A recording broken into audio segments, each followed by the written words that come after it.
Hey guys, Foxdrop here with another Road to Masters as the pre-season is coming to a close. The real season will be out soon, so this will be the last pre-season episode you guys see.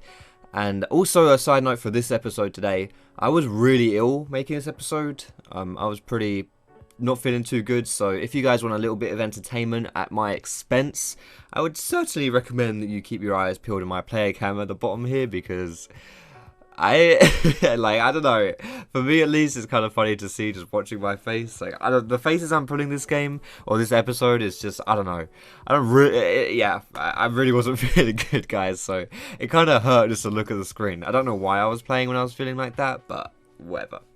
So the first game of the day today, boys and girls, we're playing as Graves Jungle. Graves, again, someone I'm not particularly good at, but I wanted to use this preseason as an opportunity to practice him because I don't really care too much about my elo itself. Obviously, I'm not just like playing to lose, but I don't, it's not like my elo doesn't mean too much because it's the preseason, so I don't mind just playing just like random stuff so that I can practice it and get better at it, which is what I'm doing today on Graves.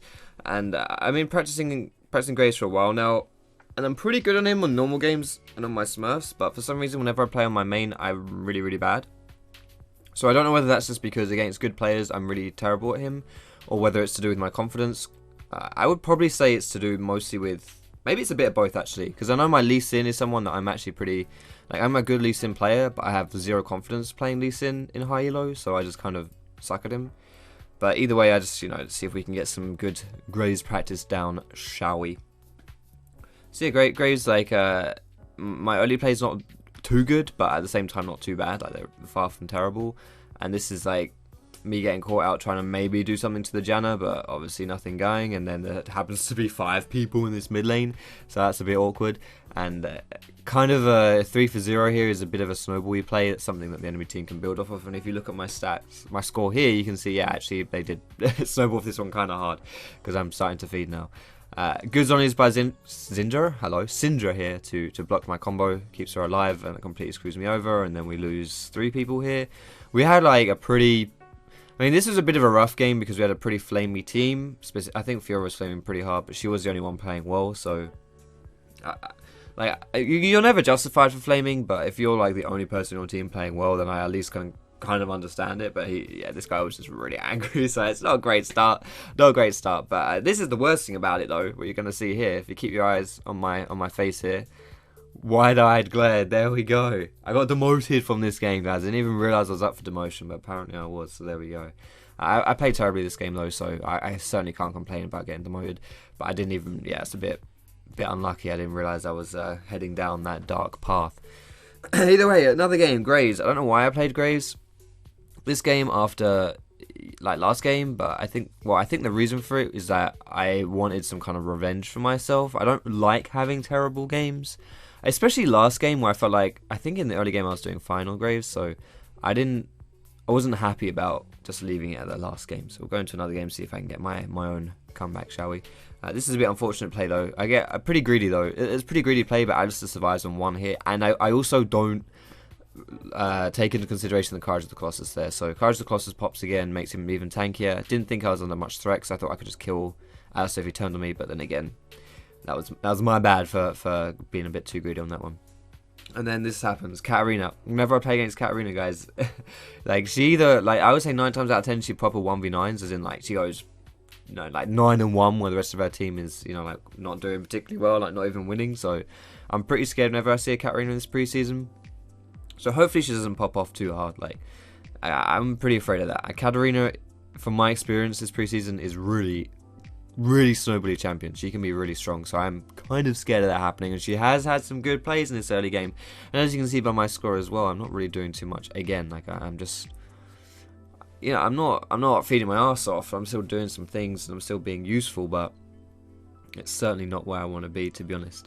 Now this is a bit of a bad play by me as well.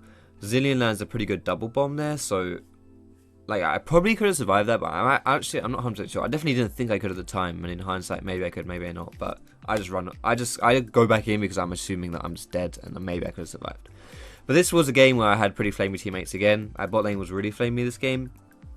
As you can see, I used the missing ping there because that's a little bit of my tilt coming through when you got people flaming you the whole game, and then they go ahead and just do really dumb stuff. It's just mate, you can't be flaming people and then go ahead and play, be boosted. You know, it doesn't work like that, or at least it can work like that. But you know, maybe I'll get a little bit salty and spam missing pings on your dead body. Who knows?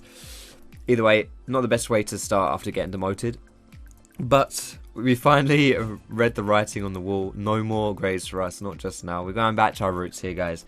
Lee Sin Jungle. There it is. Lee Sin, you know, like I said earlier, I'm really good on Lee Sin. I just don't have the confidence on him. I don't really like this skin, to be honest with you. I like the Ding Ding skin or the Muay Thai skin. I don't really like this one, but we're running with this one for now anyway. This is a bit of a greedy play here, not knowing where the enemy mid laner is, going ham on the enemy jungle. You can see my reaction, like I know that's a dumb play. Shouldn't really go that hard if you don't know where the enemy team is. Pretty bad. Either way, a 3-man kick. Look at my face, holy shit. My face at the bottom there. You might want to rewind to see that face, that was beautiful. A 3-man kick coming through there, that's, yeah, for 2 kills. Pretty beautiful stuff. It's stuff like that which is where I lose my confidence playing Lee, because I don't have confidence in myself to make those kind of plays. And I think Lee Sin is someone you have to be quite aggressive on. And he's also someone who is very useless if you don't play him well. So I definitely feel like I feel a lot of pressure playing him on my main account, but I really shouldn't. I really want to get good at him again, because like I'm good enough to play Lee Sin and to not suck on him. So I really should like get that nailed down, you know. This game is where, if you look at my build, I'm going for the Bruiser build.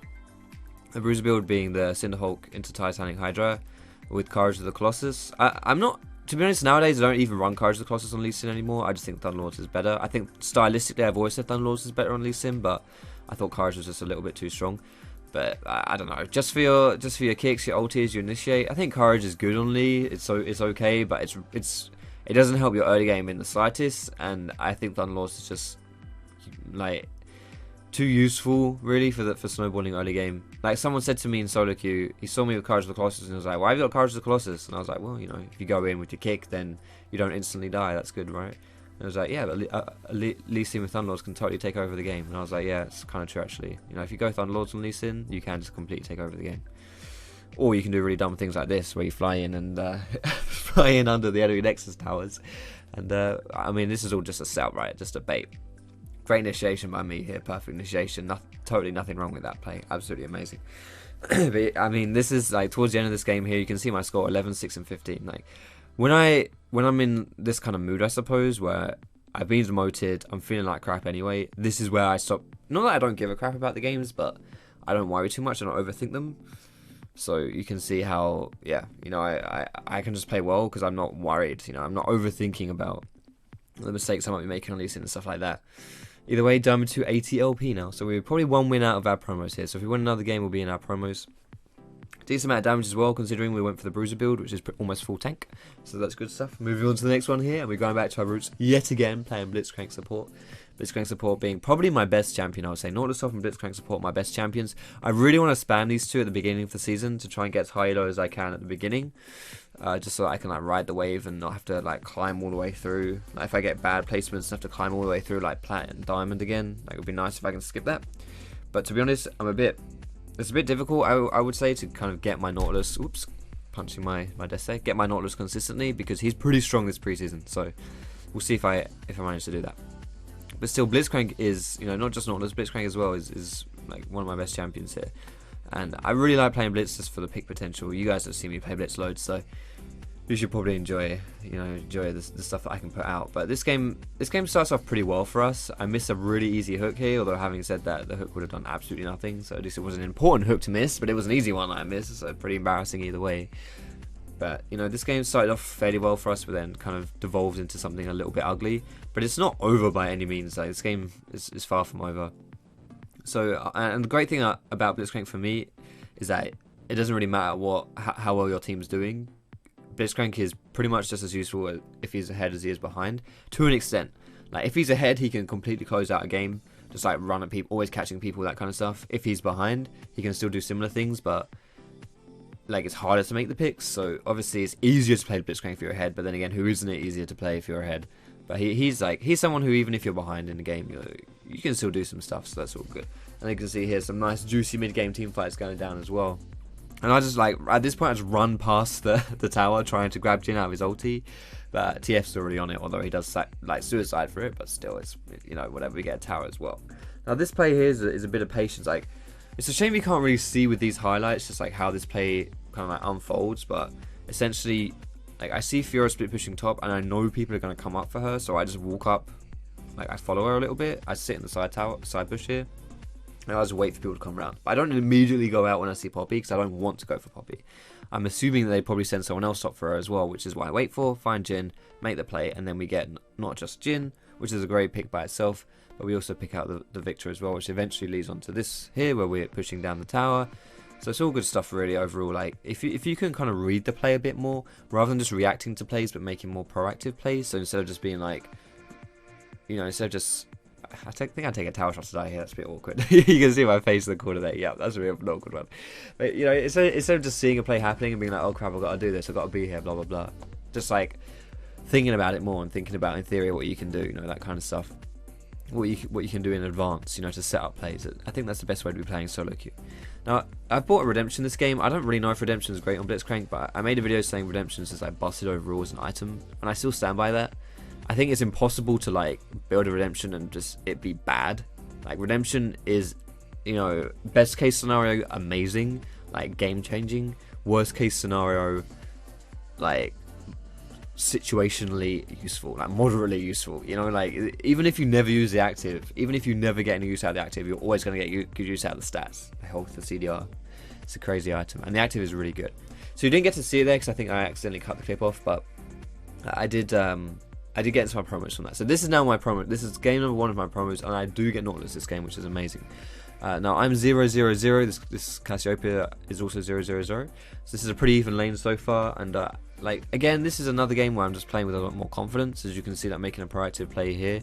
Our team was 3-1 down, but I mean, Cassiopeia is, I think, can be a really hard lane to play against because she just pokes you all the time. But if you're confident about your plays, like I was there, then you can still get some, like, I mean, Nautilus is, oh excuse me, Nautilus's all-in potential is pretty high. I feel like he can go in, he can fight people, he has actually got quite a lot of damage, so it's a bit surprising, honestly. You would be, oh wow, TF, unlucky.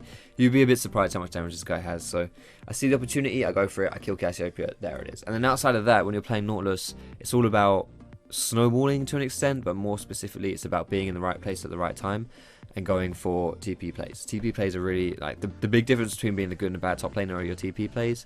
Obviously, you've got to get your laning down first, but outside of that, how you use your TP is really important. And this game, I did some pretty good TP stuff, and like, even this Cassiopeia tries to go for me here, and she just, well, she overextends. But look how much damage I took. I took no damage there.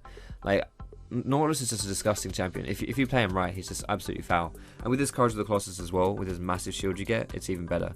So here I see that I'm getting initiated on in the mid lane. I'm a bit out of position, but Nautilus is never really out of position because he's a bloody massive tank. And as soon as I see him getting out of position, I just put my, like, you either want to put your ulti on the enemy MVP or the person who's furthest back on the enemy team. So you either want to lock down their, like, AD carry or the MVP, or you want to put it someone who's, like, far back so that you can knock as many people up as possible with your ulti. But here, like, a nice juicy team fight starting. I see that this is probably my best time to initiate. I hit both Twisted Fate and Caitlyn with my ult here. I lock them down. Seems like a good team fight for us to take, except Twitch wasn't here, which is the worst thing about this. So it's basically a 5v4, which is just really, you know, not a great situation. Which, well, actually it wasn't a 5v4 because Cassiopeia was dead, I think. So it was actually a 4v4, which we managed to lose pretty hard. I thought that was going to be a pretty good team fight for us, but in the end we muck up really hard. And this Lee Sin as well, he did some really questionable plays this game. He was always flying in, like, suiciding and stuff, which is a bit ironic because this guy was like, oh, with Smurf, let me carry, I'll just let me go jungle, pick my Lee Sin, I'll carry, you know. It was, and he did some really questionable plays this game and pretty much made it, I think we would have won this game, but, you know, if not for that. But I played really well this game, at least, which is, like, a bit disheartening if you play really well and still lose, but at the same time it's not that disheartening. Like, you can see I'm, like, hovering in the text because I kind of want to say something, but I also don't want to say something because I know it's not worth it. I'm just a bit frustrated because it's my promos, I played well, and this guy pretty much just, like, threw really hard. But I don't, like, it's not worth it. It's not worth saying something. Just a little bit of frustration there, but obviously not acting out on it, which is the important thing. But still, one game into my promos, 1 loss into my promos. Not the greatest. So I'm going to skip to the next game where I'm playing support again. I get support a lot. I don't know why, but I get it a lot. I get autofilled a lot. I think I put it as my secondary sometimes as well when I'm like not feeling great. I don't know why Ez used his heal there and not used it on me when I was dying. You know, that would have been nice, but you know, yeah, whatever. It's at this point, so much has happened to tilt me that I'm just like almost immune to tilt at this point, and I'm too ill to tilt. Maybe I'm just on a permanent tilt. I don't know, but yeah, Brand is someone you don't see me play Brand a lot. I wanted to practice him a little bit for this new season because he's really strong. Like I think Brand is really strong. Like he's basically just like a mid laner in a support, so he's really good if you can play him. There's Ez missing. He missed 1 Q there, and he misses another Q. You only needed to hit one of them, but he misses them both. Unlucky. But yeah, I kind of want to practice my Brand. But I probably won't pick Brand that much in Season 7 because I've already got a pretty good core, like support champion pool with Blitzcrank. But I mean, Blitzcrank by himself is honestly enough. But Blitzcrank and Alistair, like my 2 that I can play, like no problemo. So I probably won't be picking Brand that much. And I think you have to be a little bit better on Brand than you do on Blitzcrank. Well, whatever. I'm not as good on Brand basically, and I need to practice him more. And I'm not sure if I can be asked to do that.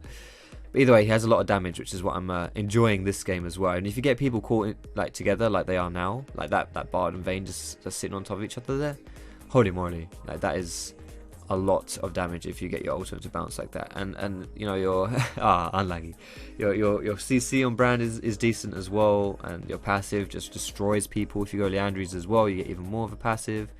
Like it's crazy stuff. And like this Shyvana is so squishy.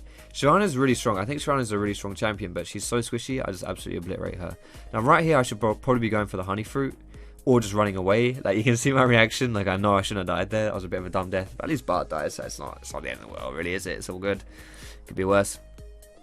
And yeah, this game actually went pretty well for us, as you can see. You can see like our scores pretty high. I died a lot this game, but that's kind of to be expected, I think, from when I was playing this Brand. I was just going like really aggressive all the time, and playing a squishy champion, you can't get away with that.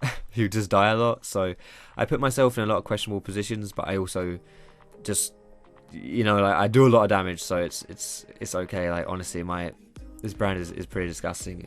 I would recommend picking up Brand or Vel'Koz or Zyra if you are someone who really doesn't like playing support, and you really want to, if you really feel like you don't carry on support, look at that damage, 20 money. If you really feel like you don't carry on support, just pick Brand, Zyra, or Vel'Koz, but practice them. Don't just like, you know, go full OP and troll, but these are people who can just like hard carry, so from the support role. So I'd recommend that. But either way, 1 for 1 so far in our promos. 1 more win, and then we're back into Diamond 2. So we went into Diamond 3 with our bloody sick plays, and like literally sick plays, and now we're going into seeing if we can get back into Diamond 2 by untilting. But if you look at my play cam as well, at this point I am bloody donezo. Like how many games have I played so far? I got demoted, then I lost again, then I won 2, and then 2. I don't really know. Is it like 7 games or something? I don't even know. I lost count. Either way, it's a lot of games. Like too much for someone who's ill, basically. We'll put it that way. So if you can just look at me, man. How can you not look at me and feel pity for me? Well, I mean, I guess I wasn't expecting that many people to be in that bush. A bit of a question mark coming out. Like, holy moly, what was that? But like, I'm just so ill at this point. I can't believe I die here, by the way. Spoiler alert, I die here. But like, I wasn't really that far pushed out. I thought I'd done pretty well to escape, like my E, my flash, my ulti, all his gap closers, but nope, still gonna die. Pretty awkward stuff. But this is this game was, we had a pretty bad team this game. I'm not trying to like set up the fact that I'm gonna lose this game, but just, you know, as a commentary for right now, we're equal in kills, but again demolished in towers. We've lost 6 towers and we've only taken 1, and we have fairly equal kills. That's usually a sign of a team that's like really doesn't know what they're doing as far as like playing the map and stuff. But a lot of that can be attributed to me as well. I'm the jungler. Maybe I should be making more plays, but you know, I got about 50% kill participation, so it's something. But essentially, I remember this Rise is like the only person who's really given us a chance to win. Maokai is just Maokai, so it's whatever. But me, Caitlyn, Thresh, Maokai, we're really like not playing well this game. So we managed to sneak away a Baron here. We get cheeky plays going down there. Get some picks in the meantime as well. Thresh dies somehow coming into this play, but it's whatever really. And now we're just trying to push with this Baron. I think this Elise actually DC'd for a while here, which is probably why Like this Elise DCing plus this Rise popping off is like probably the only thing saving us right now from just flat out losing this game. And as you can see, we've opened up the base pretty hard here. We're pushing in for the last one. They've got 5 people dead, so there we go. We're going to finally push it out and close the game for the victory. So I am going to not fail my promos. I'm going to get back into Diamond 2. So we tilted out of Diamond 2, we were straight back into it. Excellent stuff. So I hope you enjoyed this video, boys and girls. This is the last pre-season Road to Masters you'll be seeing. The next one will be straight in the season. I'll probably be playing more Blitzcrank, more Lee Sin, and more Nautilus. I want to practice more Lee Sin as well. So yeah, it should be all good stuff. Thanks for watching the video, boys and girls. Have a wonderful evening. And I will see you in my next video.